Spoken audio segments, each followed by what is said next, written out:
Sorry tadi kepotong terkait dengan yang ini ya, kita lanjut dulu ya.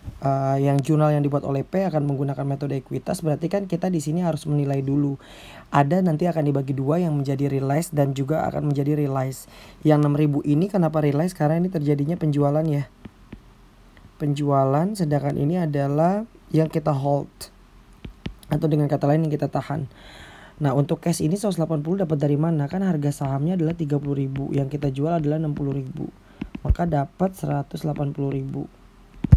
Oke, dari yang 9.000 ini sebenarnya adalah 9.000 ini loss yang akan dibagi jadi dua, yaitu loss realized dan loss unrealized ya. Sedangkan untuk investment in S nanti akan berkurang 189.000.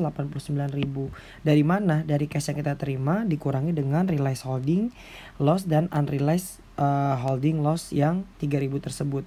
Nah, dengan demikian nantinya akun investment akan menunjukkan saldonya di akhir adalah 90.000. Ini 90.000 ini adalah sebenarnya adalah sisa saldo dari investasi yang 3.000 tersebut yang kita masih pegang, atau dengan kata lain yang 30% saham tersebut. Nah, jika P menggunakan metode cost, maka nanti di samping jurnal yang di atas, maka nanti akan membuat jurnal untuk mengakui income S-nya untuk tahun 2015 yang tidak diakui sebagai berikut.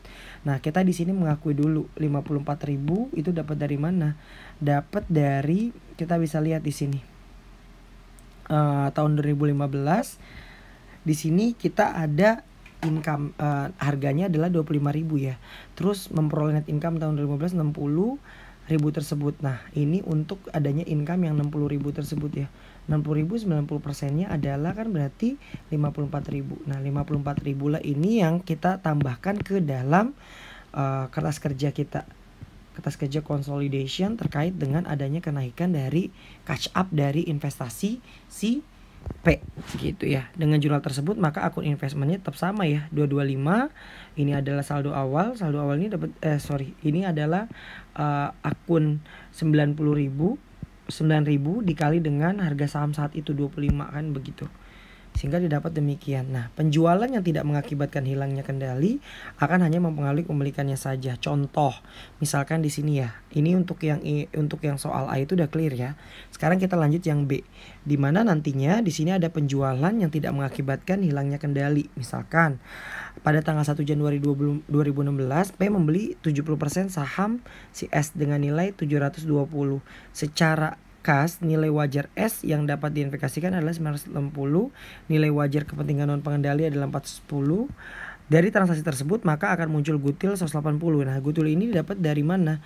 Goodwill ini dapat dari investasi di awal gitu ya, ditambah dengan kepentingan non pengendali gitu ya, dikurangi dengan harga nilai wajar yang sudah dapat diidentifikasi. Ini kan berarti kan total equity gitu ya, dikurangi dengan book value-nya sebenarnya gitu ya. Dari fair value dari book value ini dari book value yang kita dapat, sehingga excess value tersebut kita asumsikan sebagai goodwill di sini. Oke, 31 Desember P menjual 10% saham ke S dengan nilai NCI senilai 130. Nilai tercatat dari aset netto pada saat itu adalah jadi 1.070.070 juta sekian. Nah, bagaimana P akan melakukan transaksi tersebut? Nah, ini yang harus kita lakukan. Yang pertama adalah kita harus mencari dulu yang disebut dengan nilai aset pada tanggal 1 Januari sebelum terjadinya kita penjualan tersebut ya. Di sini tanggal 31 Desember kan. Berarti sebelum adanya penjualan senilai 910. Terus kita lihat lagi di sini. Ternyata nilai aset neto pada saat itu pada tanggal 31 naik jadi 1.070.000, sehingga dari awal 1 Januari ke 31 Desember ada kenaikan senilai 110 juta. Nah, nilai wajar yang diterima berarti dengan demikian nantinya ini kita bisa dapat adalah 130 ya. Dan kalau kita lihat nilai buku investasi yang dijual ke NCI adalah ini 10% betul. Nilai yang tercatat ditambah dengan goodwill yang belum atau yang disebut dengan amortisasi excess value tadi bilang 180. Sehingga nantinya di sini ada sebesar 125 juta. Nah, 125 juta. Sehingga nanti dengan demikian ada laba atas kenaikan ekuitas senilai 5 juta, yaitu didapat dari nilai wajar yang diterima gitu ya, dikurangi dengan 125, sehingga didapat adalah juta. Nah ya, itu yang didapat dari hal tersebut. Oke. Nah, induk perusahaan di sini ada bacaan lagi, induk perusahaan telah menjual 10% dari nilai yang tercatat termasuk goodwill seharga 130 tunai. Dari nanti 130 tunai tersebut ini hasil dari penjualan tersebut ya. Jadi dia tadi jual 130 ya. Ya, ini larinya ke sini nih. Nilai wajar yang diterima. Oke. Itu goodwill-nya dijual dengan harga 130, sedangkan nilai saham yang saat itu dijual senilai adalah 125 sehingga akan memberikan keuntungan 5 juta. Nah, nih bagaimana kita mencatatnya? Karena tadi di sini tidak mempengaruhi pemilikan secara signifikan, maka akan menambah yang disebut dengan additional paid in capital. Jadi nanti cash investment in S pada additional paid in capital. Nah, ini sama juga jika tanggal 2 membeli 70% 700.000 secara nilai wajar yang investasi itu 996, dari hasilnya timbul goodwill sebesar 40. Kenapa? Karena di sini tidak ada pemberitahuan terkait dengan NCI, maka kita akan mendapatkan tersebut dengan membobotkan dari 700 juta tersebut kan. Kalau 100%-nya berarti adalah 100% per 70 dikurangi dengan 960, maka dapat 40.000. Kalau kita kalikan berarti kan kalau di sini kalau kita bagi berarti 700 dibagi dengan 0,7, maka 1 miliar ya. Ini 700 juta kan. 1 miliar dikurangi dengan 960 juta hasilnya adalah 40 juta.